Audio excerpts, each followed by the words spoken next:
Stecker here again, certified personal trainer and baby boomer fitness expert, where today I'm going to talk to you about the best weight loss strategies for women over the age of 50. So when I work with a woman for over the age of 50, the very first thing that I have to talk about are three things. It's nutrition, it's exercise, and it's mindset. So let's first talk about mindset. The number one thing that I talk to women about over the age of 50 when it comes to mindset is one, you gotta throw the scale out. You see, you're gonna start exercising for the first week through the fourth week of the month, and guess what's gonna happen? This scale, I see it with hundreds of thousands of women that I've worked with over the last 13 years, and guess what happens? The scale messes with their mind.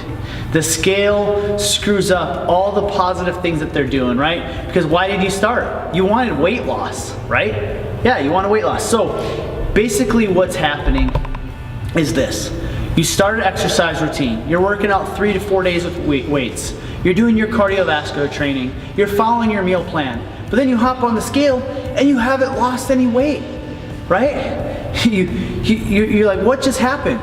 So let me tell you what happened when you've stuck consistent with your routine over the course of that month. You see, what we should be measuring is not the scale. We should be measuring your body fat with a calipers or the Omron, or we should be measuring inches. Let me tell you the two. Is you see, when you're measuring with the Omron or a body fat calipers, what that is going to be telling you is how much body fat you're losing. You see, what could be happening that first month, and I see with hundreds of women or even thousands of women that I work with, is that you may gain 4 to 6 pounds of muscle in that first month. And then what happens is you lose 4 to 6 pounds of body fat. And what happened is you just replaced fat with muscle. But also, not only have you gained muscle, you've gained metabolism, you've gained strength, you've gained functional movement ability by doing that routine, and that's all positive. But what's messing with your mind is you wanted to lose weight. You see, what ended up happening is you made your body better because you lost fat and you gain muscle. So the mindset I want you to do is throw the scale away, and we're gonna start doing a body fat test with an Omron or a caliper. The next thing we wanna focus on is inches. What you start focusing on when you do inches is then you start to see, okay, maybe the scale didn't move. My body fat went down, but my inches went down also. That means you're a better version of yourself because your clothes are fitting the way you want them to fit. You're getting smaller. So these are the things that I want you to focus on with your mindset. Now that you've got that squared away with your weight and the scale is in the trash, we're gonna start focusing on creating SMART goals. They're specific, measurable, attainable, realistic, and time-bound.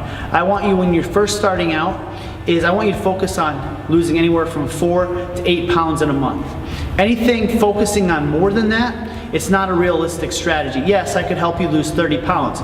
Chop off a leg, chop off an arm, and next thing you know, voila, you lost the 30 pounds, but that's not gonna work. We want a realistic, measurable goal for weight loss. So set yourself a realistic goal of 4 to 8 pounds. So those are your mindset tips that I want to give you right off the gate. The next thing, you want to look at your exercise routine. If you're looking for weight loss, you're going to have to do circuit training with weights 3 to 4 days a week, especially for women. A lot of the times you're spending a lot of time on cardiovascular training, and all that's doing when you're doing cardiovascular is you're burning calories for that time. You hop on the treadmill, you do 30 minutes on the treadmill, maybe you burn 300 calories, but that's all you've burned. What happens the other 24 hours a day? When you do resistance training 3 to 4 days a week, you start to build up muscle. And when you build that muscle up, you're increasing your metabolism. Every pound of muscle that you have burns an extra 50 calories. So say over the course of 2 months, you build 5 pounds of muscle. Over the course of the month, you build 5 pounds of muscle. That same cardio workout that you were doing for 30 minutes, it's the same thing as having that muscle. So now your body's more efficient, your metabolism's higher. But also the importance of doing the resistance training is after the age of 30, your hormones are changing.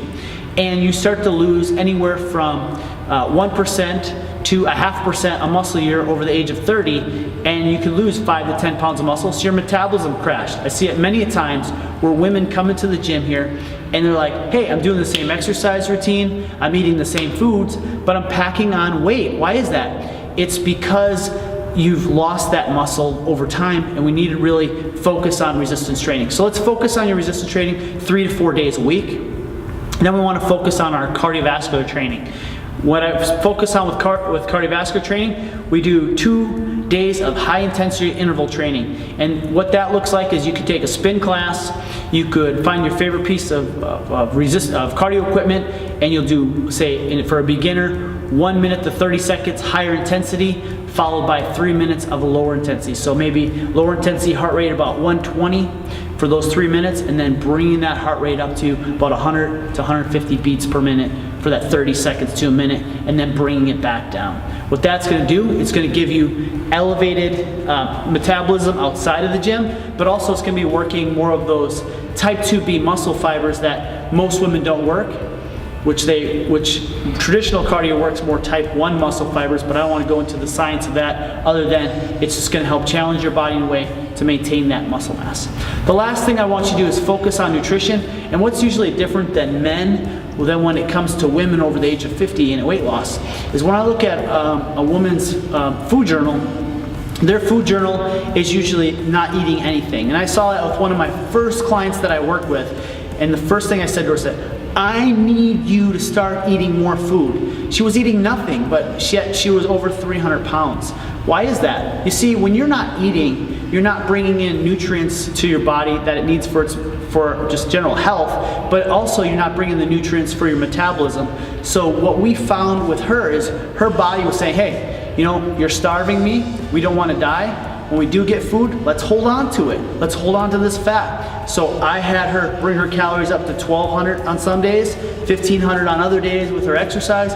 And what we started to see is we were starting to fuel her metabolism. It gave her energy for her workout. It gave her energy for her day-to-day life, but also it told her body that she wasn't starving. She told me I was crazy. I said, hey, if this strategy doesn't work, just throw it in the trash, and what we'll do is we'll pick it up from, and you can find somebody else to work with. What she found is that she lost 4 pounds in those first 2 weeks just by eating more. So what I see with most women is they're not eating enough. So make sure your minimum a day, you're taking those 1,200 calories a day, and some days on your active days, upwards of 1,500. And then focus on the right calories. I'm not talking about going out and having a bottle of wine or a bunch of cheese with bread. That's not the calories I'm talking about. I'm talking about high quality calories. So we focused on a diet about 30% of protein, 15% of carbs, and 20% fat. And those proteins were things like were lean sources like chicken breasts, were like white fish, were lean ground turkey, lean ground sirloins. Those were the protein sources we focused on. Carbohydrates, we focused on more complex carbohydrates, say oatmeal, yams, beans, and then vegetables, and then also 1 serving of fruit a day. And our fats were avocados, almonds, cashews, olive oil, coconut oil. Those were the fats we focused on. So those are the top nutritional strategies, exercise strategies, and mindsets that I would focus on when training a woman over the age of 50.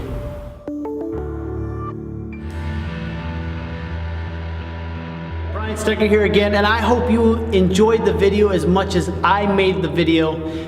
And I want to hear what you liked best about this video. So down in the comment section, make sure you leave your comments of what you liked about this video. And I'm always bringing this content out for you. So leave what you want to learn that's going to help you with your fitness goals. Also below, you're going to see some links. There's 2 links there. And one of the links is going to take you over to the Boomer Fitness website where there's more great information, more great resources like this. They're going to help you get into the best shape of your life.